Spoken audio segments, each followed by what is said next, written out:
Hi guys, it's Mark from POND.college, your trusted resource in the UK for ponds and water features. And today's video is a little bit different. It's a damselfly pond that we built back in March 2020, just before the lockdown. And we've come back out. We couldn't service it last year, and we've come out now to service it and catch up. I'll show you the process of actually building this particular damselfly pond. Let's have a look at what it looked like back in 2020 March. Hi guys, it's Mark from POND.college, your trusted resource in the UK for ponds and water features. And today we're building a still water pond for damselflies. So there's no mechanisation, there's no power. It's simply a still body of water where the plants and basically the natural ecosystem, the beneficial bacteria in the pond keep the water sweet. Perfect for damselflies.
So as you can see, it looks completely different how we left it almost probably about 18 months ago.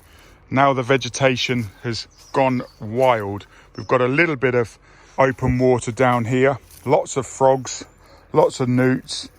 So in this particular pond, we've got Mentha aquatica, we've got ranunculus lingua, we've got a little bit of equisetum down here, we've got a lovely iris at the back, brook lime, which is Veronica beccabunga. The water level is actually quite low at the moment. So as you can see from looking at the screen, there's not much water. So if you were to imagine another 4 or 5 inches of water in here, it would actually be a lot bigger. But what we're going to do today is we're going to come in and we're going to remove a lot of this mentha, and we're going to remove a lot of this ranunculus lingua.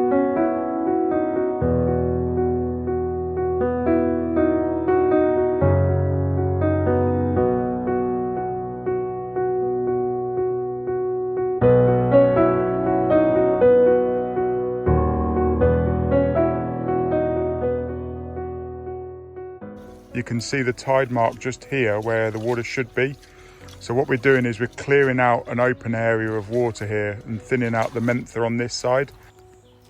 So the last job is to put some moss back on And what George is doing now is he's putting moss on a shelf that's normally about 6 inches deep of water, and then spreading the moss out over the surface. But as you can see, we've got a lovely pond again.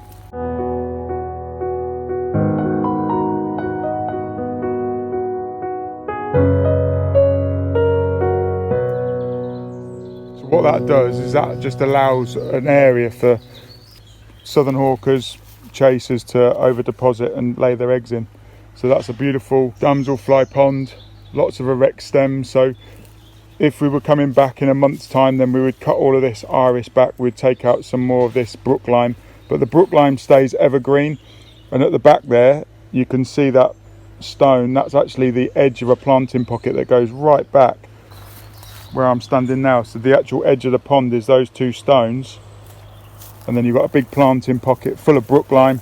There we go. As you can see, the damselfly pond has actually got a lot more water in it. We haven't taken any water out, we haven't added any water into it.